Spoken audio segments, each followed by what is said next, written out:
Hello, നമ്മൾ ഇന്ന് ചെയ്യുന്നത് നമ്മളുടെ വൈകുന്നേരങ്ങളിലും അതുപോലെ തന്നെ ഊണൊക്കെ കഴിഞ്ഞിട്ട് ഒരല്പം മധുരം കഴിക്കണമെന്നുണ്ടെന്നുണ്ടെങ്കിൽ തീർച്ചയായിട്ടും വളരെ ഈസി ആയിട്ട് ഉണ്ടാക്കിയെടുക്കാൻ പറ്റുന്ന ഒരു അടിപൊളി സേമിയ വെച്ചിട്ടുള്ള പോളയാണ് ചെയ്യുന്നത്. അപ്പോൾ ഇത് ചെയ്തെടുക്കാൻ വേണ്ടിയിട്ട് ഏകദേശം 200 ഗ്രാം സേമിയയും അതുപോലെ തന്നെ 5 മുട്ടയും ഞാൻ എടുത്തിട്ടുണ്ട്. അപ്പോൾ ആദ്യം ഈ 5 മുട്ടയും അതുപോലെ തന്നെ ഒരു 1/2 ലിറ്റർ പാലും ഞാൻ മിക്സിയുടെ ജാറിലേക്ക് ഒഴിക്കുകയാണ്.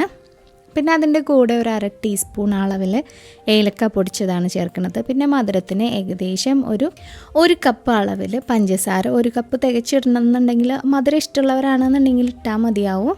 ഏകദേശം 1 കപ്പൊക്കെ വേണ്ടി വരും കേട്ടോ. അപ്പോൾ ഇതുപോലെ നന്നായിട്ടൊന്ന് മിക്സ് ചെയ്തിട്ട് നമ്മളൊരു പാത്രത്തിലേക്ക് മാറ്റി വെച്ചിട്ടുണ്ട്.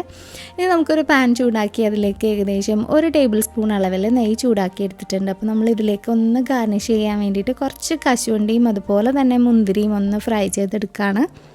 അപ്പോൾ കശുവണ്ടിയൊക്കെ ഒരുമാതിരി ഫ്രൈ ആയിട്ട് വന്നപ്പോൾ ഞാൻ അതിലേക്ക് ഏകദേശം ഒരു 1/4 കപ്പ് അളവിൽ മുന്തിരിയും കൂടി ചേർത്ത് കൊടുത്തിട്ടുണ്ട്. അപ്പോൾ ഇത് നമ്മൾ ആ ടോപ്പിംഗ് മാത്രം ചെയ്തെടുക്കാനുള്ളതാണ്. അപ്പോൾ അതുകൊണ്ട് ഇത്രയും വേണമെന്നില്ല കേട്ടോ, ഇതിൻ്റെ പകുതി അളവൊക്കെ മതിയാവും. അപ്പോൾ നമ്മളിതൊക്കെ കോരി മാറ്റിയിട്ട് അതേ നെയ്യിൽ തന്നെ നമ്മൾ നേരത്തെ എടുത്തു വെച്ചിട്ടുള്ള ആ സേമിയയും കൂടെ ഒന്ന് ചേർത്തിട്ട് നന്നായിട്ടൊന്ന് വറുത്തെടുക്കുകയാണ്. ഒരുപാട് കളറ് മാറിയൊന്നും പോകരുത്, എന്നാൽ കളറ് മാറുന്ന ആ സ്റ്റേജ് തുടങ്ങുന്ന ഇടം വരെ നന്നായിട്ടൊന്ന് വറുക്കുക. അപ്പോൾ എല്ലാവരും ഒരുപോലെ വറുത്തുന്നാവുമ്പോൾ അത് കോരി മാറ്റിയിട്ട് നമ്മളിതുപോലെ ഒരു പഴയ ദോശച്ചട്ടിയോ അല്ലെങ്കിൽ ഒരു ഫ്രൈയിങ് പാനോ ഇതുപോലെ മീഡിയം ഫ്ലെയിമിൽ വെച്ചിട്ട് നന്നായിട്ടൊന്ന് ചൂടാക്കുക. ചൂടായി കഴിയുമ്പോൾ നമ്മളിതുപോലെ ഒരു പാൻ അതിൻ്റെ മുകളിൽ വെച്ചിട്ട് ആ പാനും ചൂടായി കഴിയുമ്പോൾ അതിലേക്ക് ഏകദേശം ഒരു 1.5 ടീസ്പൂൺ അളവിൽ നമുക്ക് നെയ്യ് ഒഴിച്ചു കൊടുക്കാം. അപ്പോൾ നെയ്യൊക്കെ നന്നായിട്ട് ചൂടായി കഴിഞ്ഞപ്പോൾ നമ്മൾ നേരത്തെ തയ്യാറാക്കി വെച്ചിട്ടുള്ള ആ പാലിൻ്റെയൊക്കെ ആ ഒരു മിക്സ്ചർ ഇതിലേക്ക് ഏകദേശം ഈ ഒരു തവിക്ക് ഞാൻ ഒരു തവിയെ ഒഴിച്ചിട്ടുള്ളൂ. അതൊഴിച്ചിട്ട് ഏകദേശം ഒരു 2 മിനിറ്റ് നമ്മളൊന്ന് കവർ ചെയ്ത് വെച്ചിട്ട് ഒന്ന് പാതി ഒന്ന് കുക്ക് ചെയ്തെടുക്കണം.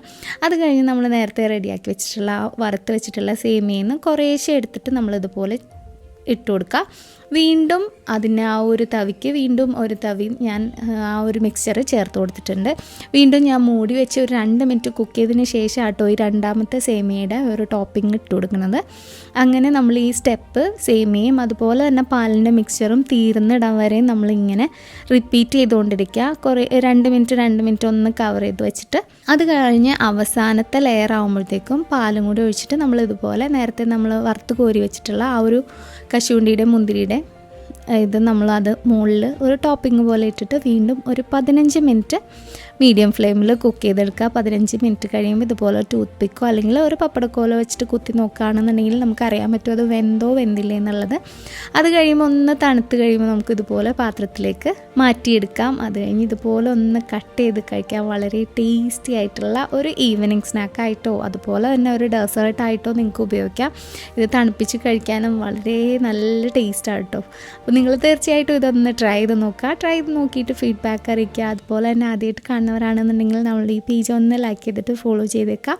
പിന്നെ വീഡിയോ ഇഷ്ടമായിട്ടുണ്ടെങ്കിൽ നിങ്ങളുടെ ഫ്രണ്ട്സിനും ഫാമിലി മെമ്പേഴ്സിനും ഒക്കെ ഒന്ന് ഷെയർ ചെയ്ത് കൊടുക്കുക. വീണ്ടും നല്ല അടിപൊളി വീഡിയോസ് ആയിട്ട് നിങ്ങൾ കാണുന്നവരെ stay safe, take care, by.